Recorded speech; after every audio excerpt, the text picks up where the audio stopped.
Hi, thank you so much for listening to or watching the JT and Looney podcast. Do you love your country? Well, if you do, you will tune in to the next JT and Looney podcast. And you'll also tune into the World Cup and cheer for your country. How about that? JT will give you a guide to watching the World Cup, what kind of uniform you should wear, what kind of alcohol you should buy, and where you should watch the World Cup, preferably in a bar on a weekday at 10 o'clock in the morning, like the rest of us. Also, we'll give you a guide to tipping. When you go out to dinner with a bunch of couples, what are some of the protocols? And we'll have a guide to what movies you should see. We both go to the movies a lot. We see good ones and bad ones, and we'll talk about that straight ahead on the JT and Looney podcast. Oh, we're back. Yes, we are. Hello, podcast friend, Tom Looney. How are you? I'm in fine fettle. What a great weekend. What a great football week we had with the college games. What an incredible college football picture we had. I've seen some moving pictures at the movie theater that I really liked, and so I'm doing well. Stop talking football when we should be talking about World Cup football. That's Yes. the real football.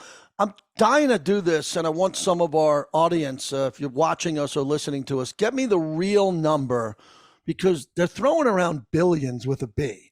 So I read something that I thought was pretty accurate that when the Super Bowl gets between 125 million and 140 million, that's like the big number. So just Google Super Bowl largest audiences for TV. And then World Cup, it's over 1 billion. So that means, doing the math, it's 10 times more. Now, the reason it's 10 times more because the whole world is watching and the whole world doesn't give a shit about the Super Bowl. They don't care about the Super Bowl in Argentina, in Thailand, in Cape Town. They don't care about it the way we do. In Uruguay. Uruguay. I love how you say Uruguay. So that means, in theory, and Americans hate what I'm about to say. They hate it. That means it's better, bigger, and more important. Now, the ignorant American will say, yo, dude, there's no goals. I watched the game. We watched the game. The 90 minutes, they come up with the fake minutes after the game. There were no goals. It tied 0-0. It can't be any good. It's boring. And I'm saying, no, it's not boring. An entire country lives and dies by every save, goal, penalty kick, because it means more. It's for a country, not a league. If you were in Argentina or Iran or any of these countries and you went to the bazaar and you had to pick up maybe a T-shirt or a cup of sugar or some jalapenos or whatever, and every booth you went to, they would have a little TV over in the corner. Yeah. And they would not only be working, they would be watching these games. We just can't admit in this country that we're not great at everything. We just can't. Yeah. We're awful with divorce. Half our country's divorced. Even athletes like Tom Brady can get divorced in like 2 games. He can go from week 4 in the NFL to week 7. He can be divorced. Yeah, he had Bridget Moynihan and a kid, then Giselle and a couple of kids, and he's divorced, and he's right back to playing the Saints the following weekend. So we're not great in this country with family because we divorce more than anywhere else in the world. We're no other country really seems to have the problem with guns that we do. Absolutely. We're terrible when it comes to shoot each other all the time. Whether we're that's embarrassing. And we really don't participate in the biggest sport in the world, which is World Cup. Right. But now we have. Now we've advanced from the group stage to the knockout stage as Christian Pulisic scored a goal that was so dramatic. And another thing I'm really having a tough time coming to grips with. Pulisic scored a goal. We win 1-0 over Iran. He goes to the hospital. He didn't tear his Achilles. He didn't blow out his knee. Thank God. He wasn't taken off on a stretcher. He left his team in harm's way. Because remember, if Iran comes back, scores 1 goal, the United States gets eliminated. He goes to the hospital, is on an IV, tweets from the hospital, use a little profanity on Instagram, which I liked. He's so proud of his guys, blank.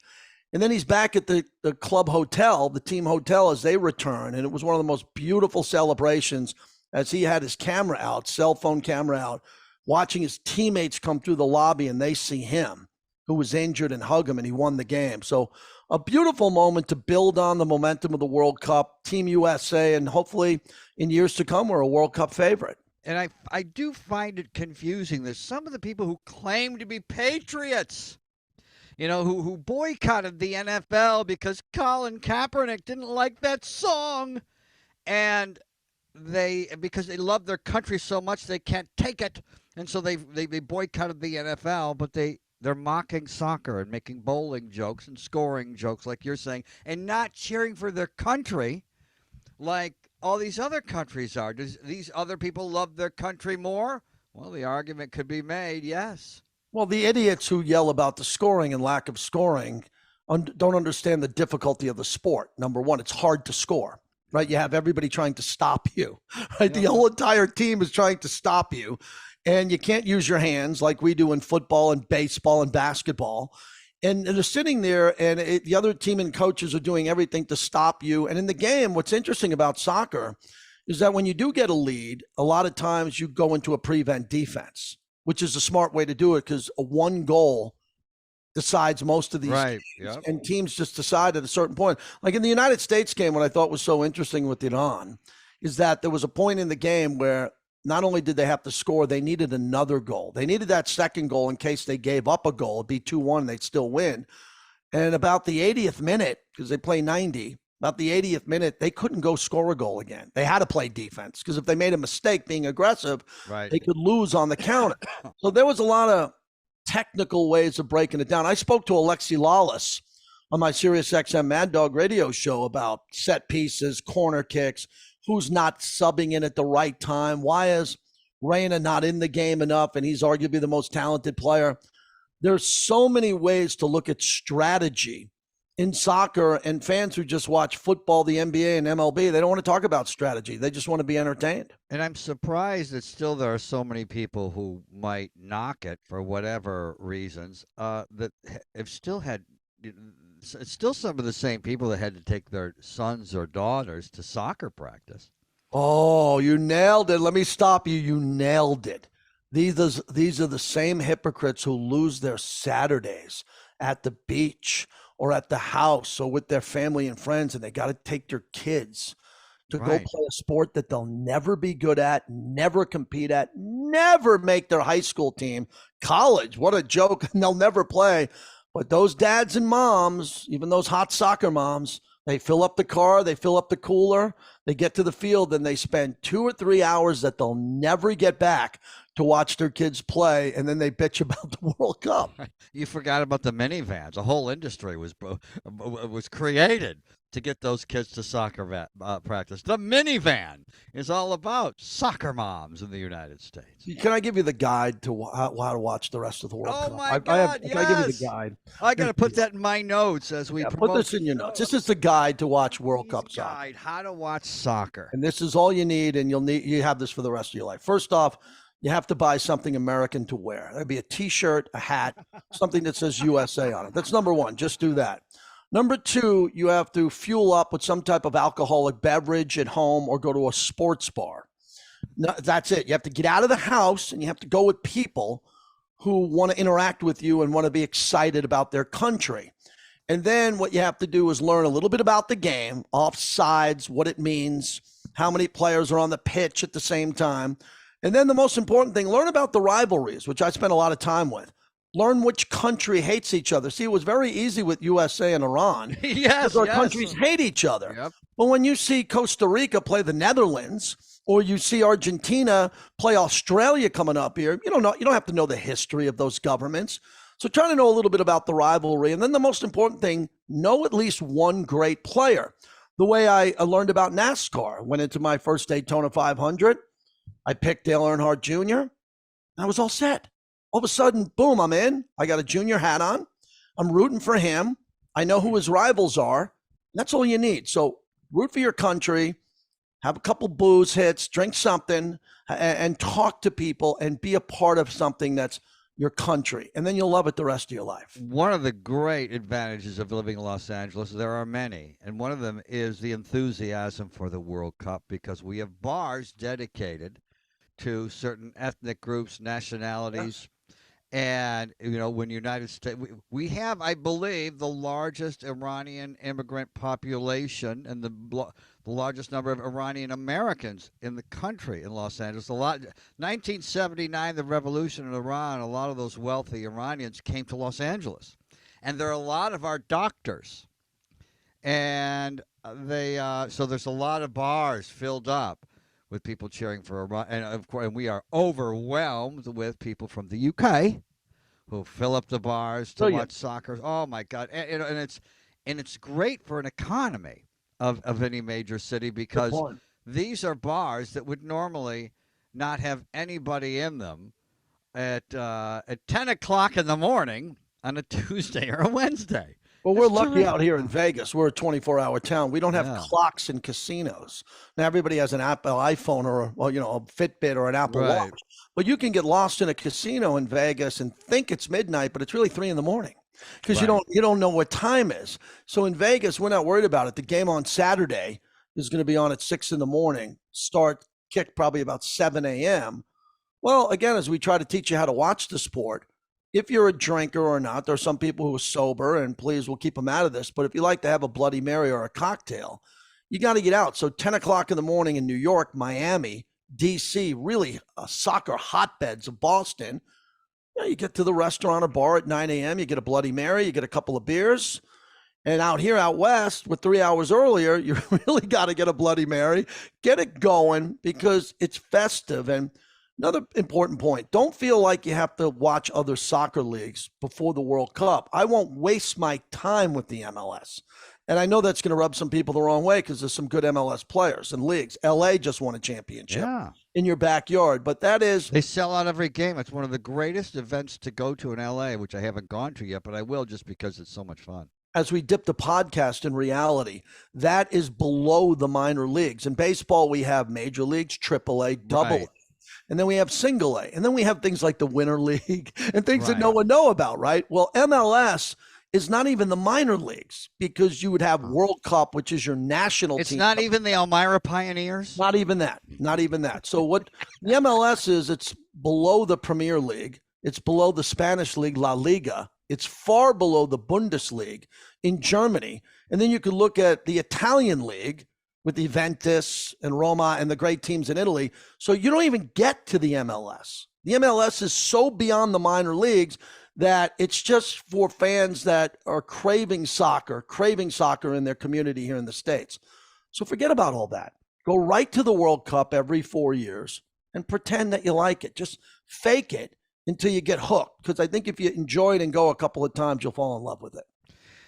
It's amazing to me to watch how every 4 years, this economy is created where I live. About 8 years ago, maybe it was 12 years ago, I was out with the JT Mafia. You got all those friends with the gangster names, Jimmy B, Bobby G, and you and I went out and several others to a bar in Hollywood and Vine.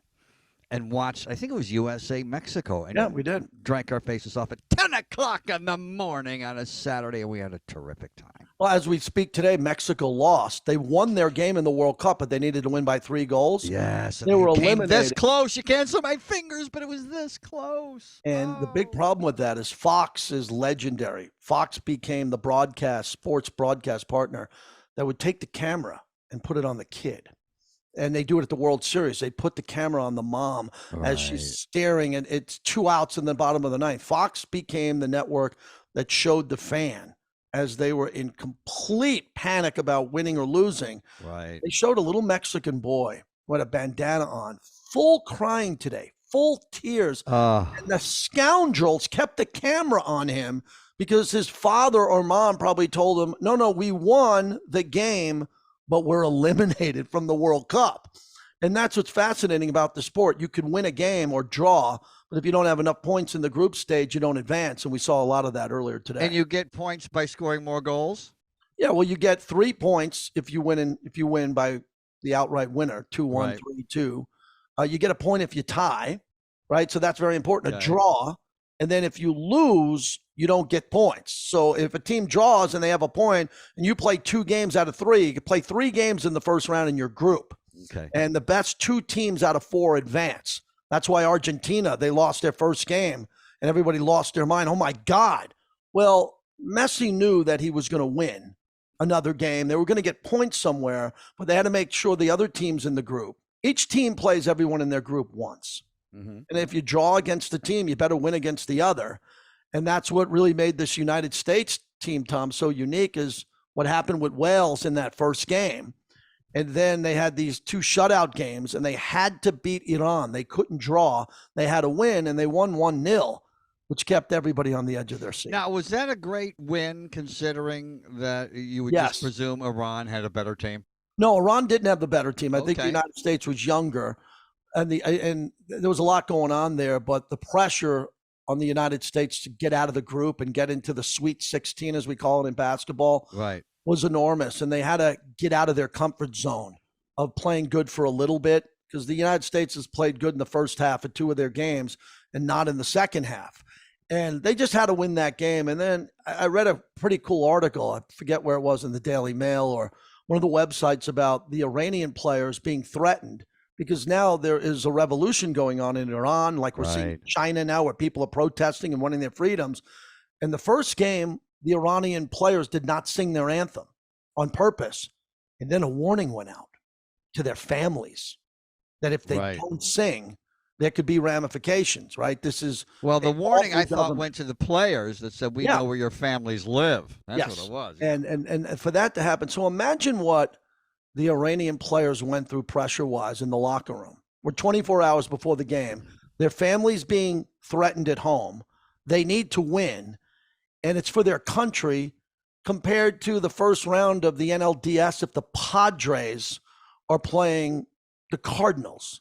What's the pressure there? You strike out, you end the game, who cares, right? LeBron misses a 3 in the first round of the playoffs in game 2. There's 5, who cares? There's not that type of pressure. That's why I've been trying to remind everybody how amazing this game is at the World Cup level. Countries live and die on every pass, goal, and mistake, and the players have to carry the weight of that loss and the shame back to their country, where some countries, you know where I'm going. Some countries, when we go home, we don't know what happens to those players when they get home or to their families. It's insanity. The good people in the country of Iran have suffered for so long. Before 1979, the revolution, and a lot of people in that country approved of the revolution because they hated their government before that. They had a totalitarian dictatorship with the king and the Shah of Iran, and he was supported by the United States, and he had his secret police, and people were intimidated by the government constantly, and if they were protesting at all, they were treated, and they just disappeared.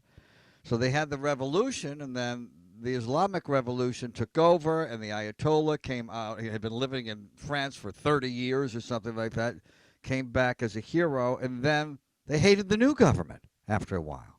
So to hate your government but love your country, have a revolution, and then hate your government again but love your country, is people just want to work and have freedom and put food on the table. And it just takes, and so even as a warning to people here, be careful about talking about flippantly about revolution in this country when we have it so well, because boy, I'm telling you, you can overturn the government and then hate the new government worse than the previous government, and then nothing changes for the people. What was 1979, 89, 99, 09, 19. So some people are 40, 50, 60, 70, and they've lived under nothing but a crappy government. And you see what's going on there now, and they want more freedom. And the people who are protesting for the new freedom are getting killed or getting kneecapped. And so we have to take a look in the mirror. We don't do everything well in this country, but you got to be happy with the country you have. Put politics aside. Take a deep breath, and remember, what's our biggest debates here in this country? What are our biggest debates? Gender neutral bathrooms. That we are so blessed. And what we want to do with our tax money, etc. Shall it go into defense or bike paths? Oh, we're so lucky. Bike paths. Oh, my. Yes, we have these incredible debates. They're going to put a bike path. They're going to put a bike lane on Fountain Boulevard. We get all upset. We are so lucky that we are debating the things that we debate in our country, or even gay marriage and stuff like that, and trans issues. We are so lucky that that's what we're debating compared to other countries where they want freedom and they get shot in the head for asking for it. One of our most downloaded podcasts ever is tipping.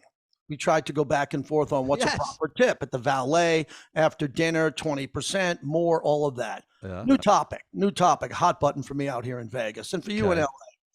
When you have people, I have very generous friends. And I believe I'm Yes, you do. I believe I'm generous. I tried to be. You always But have been. we live in cities, you and I, where people want to come visit. So general rule Right. now is I'm very lucky to have generous friends. If they're coming to visit me, are they required to pay? Or am I required to play because that pay because I live here? Very important topic now happening Uh-huh. because if I live in Vegas and if I accept every invitation from everybody who wants to go out with me for dinner and my wife, True. Right. every drink, I work at night, so I can't go out during night. Save my career in life. I can't go out mostly on Monday, Tuesday, Wednesday. But if someone comes to visit me and says, "Hey, I want to meet you out at the Strip, and it's a pretty nice restaurant," if I go there and I accept every one of those invitations and have to split a $500 bill, Oh shit. that's not smart. Nor do I expect everybody to pay for me every time. They don't have to Right. pay for me. Well, if you want to split the bill, it gets very expensive. So how do you handle it when people come to visit you in Hollywood as you're there in California and they say, "Hey, Tom, I'm in town. Let's meet at Little Dom's." Do you suggest they're inviting you so they'll pick up the whole tab, or you live there, you're going to pay? I just had this happen with Bulldog Sheehan, a friend of mine since 7th grade. I've got a lot of friends. You do. I'm a lot of friends for in my entire life. If I always say that we're both lucky that if we had to list out loud our 10 best friends, we'd have no problem coming up with that list. Although we wouldn't want to do it out loud because we would insult number 11. And Bulldog's one of those guys, as I accuse you of having mafia nicknames for your friends.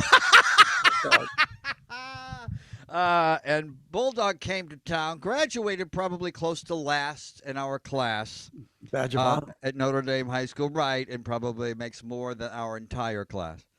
It's a class of about 130. And lives in West Palm Beach between Rush Limbaugh and the Kennedys.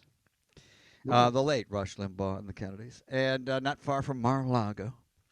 And so we went out to Taylor's, had a terrific time, but I assumed he would pick up the bill because he's so generous and he's having a ball. Grew up with 12 kids, lots of hand-me-downs, didn't have a penny. So he's having a ball, making a lot of money. And but of course I pulled up when the bill came. I offered at least to pitch in half. Okay, here we go, and he grabbed it. So I think it's always polite to offer to pitch in. You don't have to necessarily pick it up, but if the person's going to do the right thing and pick it up because they're on vacation and you're not, you should always offer to pitch in because in the back of your mind, with your generous friends, just like I did with Bulldog, they're probably going to pick it up. Well, another big problem here in Vegas, if we're not the dining capital of America, I don't know who It's is. close. Yeah, it's close. Oh, and one more thing. If they do pick up the check for you, it is also polite in polite society to say, "I'll do the tip if you'd like. I'll pick up the tip." And usually your friend won't let you. But if they do, they can give me an idea what it is. If it's a $500 bill, you got to tip $75. You've still saved yourself a lot of money.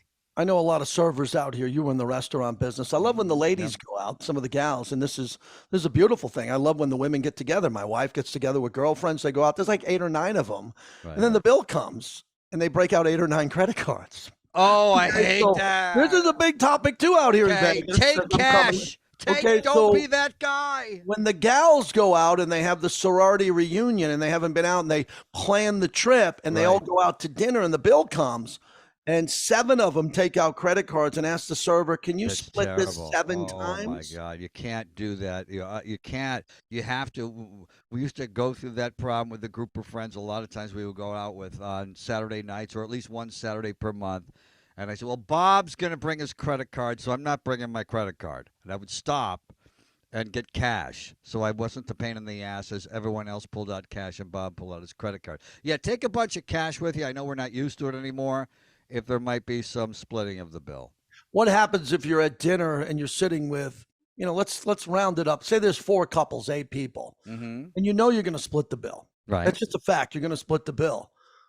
I would just start pounding the vodka sodas right out of the gate. I want to get ahead. I want to get ahead, right? Is that proper etiquette, or should I wait for the slowest person there to order their second glass of wine? If I want to have 3 or 4 cocktails here, so the bill's going to come, obviously, should I throw in more, or do we all agree we're splitting it evenly? Well, you split it evenly. I did go out. It was funny with to my favorite. I think it's called Le Deux. I do. It's in San Francisco. It's a French restaurant. God, it's great. and always go out with the same couple. Another friend of mine since 7th grade at St. Patrick's Middle School. And I won't say the name in this case because of the story. So we pretty much all got similar entrees, but I split a bottle of wine with my other half. And so when the bill came, I said, "We just split the bill." He said, "You got wine, right?" That's the elephant in the room. There's always someone Yes. looking. There's always someone in your group You looking. got a bottle of wine, and I thought, "Ooh, yeah." But you're still supposed to split anyway, right? So yeah, you missed out. You didn't have a glass. But so I agree that the classy thing is not to do that. And that it doesn't matter if you had 4 vodka 7s and there's a person there who doesn't drink. You split it 4 ways. It's not vodka 7. That's sugar. It's vodka. Oh, soda. right. I forgot. Vodka I got you off the vodka 7. Yeah, and I still have friends who they still have vodka cranberry, or they'll have a vodka soda with a splash of cran. That's high school. Not only is it high school, it bothers me because when the bartender, because we're allowed to still call them bartenders, we're not allowed you to can. waitress or That's still the stewardess. right pronoun. Yes, that's. But I always wonder when the bartender hears vodka soda splash of cran or anything splash of cran, knowing that they have to do more work to make that drink. Instead of just the vodka soda with the guns, the vodka and the soda, they got to go find the cran gun or the cranberry and just put a splash in. Not a quart, just a splash. And a man asked for that. A man would ask for that. A man would say, "Can I have a vodka something with a splash of cran?" Is that still allowed in America in 2022? Well, it is allowed, and we have our minds open to it, but we're not going to do it. How about that? And here's another thing we've been begging for them to do, whoever they are, and that is change the glass for the martinis. I love a great martini. Oh my God, it's like still haven't found that. My sister, my brother-in-law, some really important people in my life. I'll do an espresso martini. Espresso martini with the coffee, the chocolate. That's great to me. But the people that sit there and will drink multiple martinis. Well, you got to be careful drinking because I'm a gulper because I'm Irish, just like you. With our Irish side is we drink them down. So you can't start drinking down martinis the way you might drink down beer or vodka soda. I have a general theory in life. Anything that you put in your mouth, food or drink, it should taste well. So I never got into the martini. Well, then you'll never be in the martini. I get it. I hated for years. I hated olives, black, green. Ugh, nothing I thought tastes worse than the olive. But you put an olive in a martini. When you're done with that martini, that olive tastes like apple pie. Because the martini does taste like rocket fuel. And let's stop right there. It does taste to me like rocket fuel. Yeah. Yes. And the good thing about it, if you only want to have one or two, everybody I see who have one or two, the difference between 1 to 2 is really funny to watch because it's a drink where, you could have a bunch of cocktails and not even get buzzed, or it takes you a while to get buzzed. But the difference between the 1 to 2 to 2 to 3 martini. Once you get into 2 or 3, you turn into Walter White and you start telling your brother-in-law he hasn't found the drug dealer yet. That's what happens. You start, oh my God, yeah, there's a big step between 2 and 3. And do you know Queen Elizabeth would still be alive if she hadn't given up her martinis? The doctor told her to stop drinking her nightly martini, and about 8 months later, she died. Great segue to a void that I have in my life. And my wife is not happy with me as we record this podcast because I cheated on her with The Crown. I went ahead and finished it. And she liked to watch together. Yes, that happens. I reminded my beautiful, great wife that if she's going to look at TikTok or she's going to do this or, get on the phone with her mom, which she should do every night and do certain things, I can't wait. I can't. Yes. I get off the radio. I got to do another. So I got to watch The Crown. That's your middle name. I can't wait. I finished The Crown, and now I have a void in my life. My wife's upset that we didn't watch it together, which is really a quirky marriage thing. It is, isn't it? Like you want to watch together. And I break that rule a lot. And I went ahead and finished it. And now I have a void in my life because I want to watch The Crown. It's like going to the movies every night. And now my movies are over because I watched the season, which started off kind of slow. Big Princess Di, Dodi Fayed. And now next season, obviously, will be the car accident. They'll go that way because it ends, and I'm not ruining for you, but it ends up as she's getting ready to go on the yacht and Doty's going to be on the yacht, and it's the next stage there. But well done, just well done again with the crown, the Queen, Charles, who's now King Charles, the late Princess Di, the way they handled it all, just brilliant, just Loved it so absolutely far. brilliant. Haven't finished it yet. And you know that a series or a movie, Titanic, for example, one of the greatest epics ever made. Well, you already know the end of the movie, and it's still a great movie. Just like with The Crown, you already know a lot. There's a lot of those things you don't know that happened, but we still know what the ending is here, and we still can't help but watch it because it is great art. I saw the movie. I did see The Fablemans, which is good. Oh, you did? Yes, I did see The Fablemans. Whoa, whoa! Stop the Okay. presses. Movie review, please. Movie review, please. Oh, interesting. I was gonna review Triangle of Sadness because I loved that so much. But The Fablemans last night, really enjoyed it. Surprised me too with a lot of twists and turns because of course when you watch the trailer, it's very cotton candy and teary eyed and wonderful. Thought it was going to be more of a cotton candy movie, but I liked how they kept it real and watching pretty much the Steven Spielberg story. And it really is a reflection of America in the 50s and 60s, which people many times portray it romantically. But to bookend the show, we don't always do marriage well. And and then the '60s was not only was the birthplace of a lot of revolutions, not only the sexual revolution, but the divorce revolution in America. I was And upset that they didn't call it the Spielbergs. I really am. I have a problem with I that. know. Oh, I did you think see it? no, but I Okay. know it's All the right. life of Steven Spielberg, the Right. backdrop of it.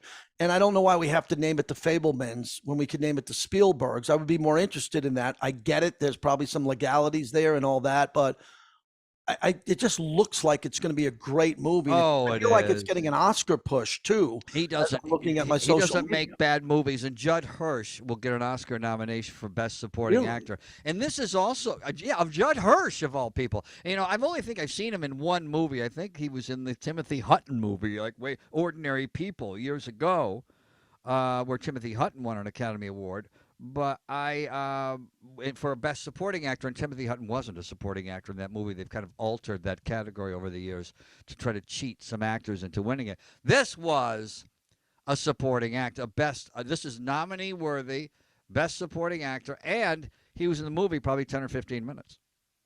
He Ooh, was I have a that good. problem with that. He's that good. Well, if he had that Well, big of an the impact. best supporting actor is only supposed to be in a movie 10 or 15 minutes, but the award has changed over the years, and they just throw everybody in there. But he was terrific, motivational factor in Steven Spielberg's life. I loved it. 1 out of 5 bricks, 5 being best. Where do you have the Fablemans? Okay, I always do 1 out of 10 would be. I mean, not bricks, but my 1 to 10, 10 being best. I'll give it an 8. Not good. It's a Steven Spielberg movie. His movies start out as 8s, right?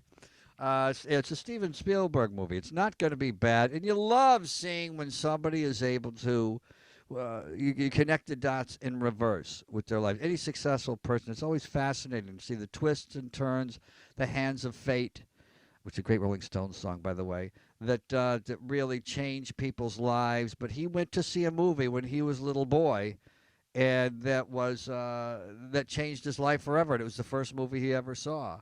Ended up, Considering most people haven't gone to the movies and yeah, I haven't been know. to the movies, were you conscious of the people chewing like cows and coughing around you as we're still in some Ah, form of COVID? Were you conscious where someone was sitting too close and eating and ripping open candy and chewing like a cow and it would distract you? Or did you get just into the movie where you were just locked in? What was that like? it's great because I lock into a movie and just stay in the moment. I don't look at foreshadowing.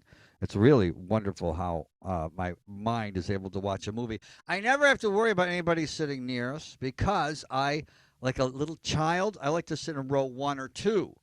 So when you go to the theater, and a lot of times I go to the theater where you pick your seats, and every time I pick my seat, the person working there says, that's the screen right there.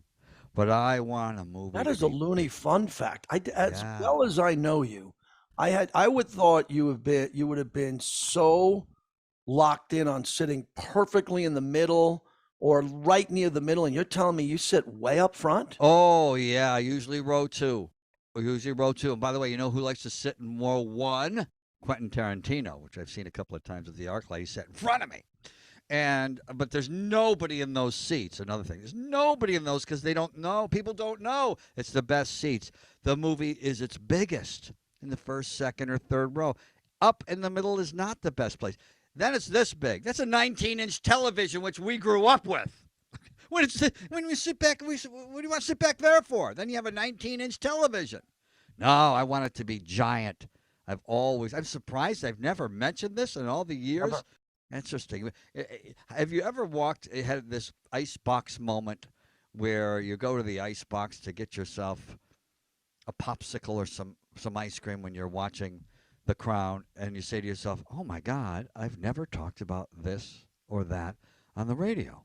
I am unprofessional. That's a great story. I am a storyteller, and I've never talked about that." You and I both have a lot of those.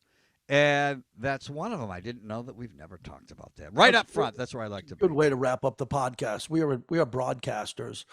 A lot of people just want you to get to the scores, get to the highlights, play the hits. We were all taught to Right. play the hits. There are not enough qualified broadcasters, especially in sports, to talk about anything other than sports. That is We don't want true. to hear about their Right. Thanksgivings. We don't want to hear about their movies, what cheeseburger brand they like better. Just stick to sports until you get good enough, and you've been doing it 10 plus, maybe 15 years, and you can step outside and try a new platform. Triangle of Sadness is a movie recommendation I want to leave you with, JT. Okay.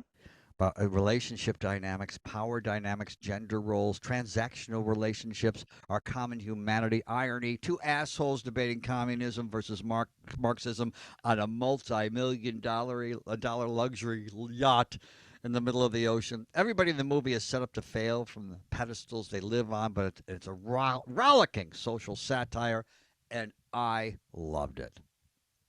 Who did it star? Who's in the movie? Oh, and that's what's great because it can really pull you in. There's nobody famous in the movie. A lot of beautiful people in the movie. There's models, etc. And great about relationships, about who gets the pretty girl, who gets the pretty boy. Well, there's a lot that goes into that. Woody Harrelson is eventually good actor. Yeah, about halfway into the film, he pops open a door, and it's the first person you recognize. But so you're already pulled way into the film. A lot of times when a film doesn't have recognizable faces, it's easier for them to pull you in because you're not thinking that's Tom Cruise, that's Leonardo DiCaprio, that's Woody Harrelson. Download and share, please. Boom.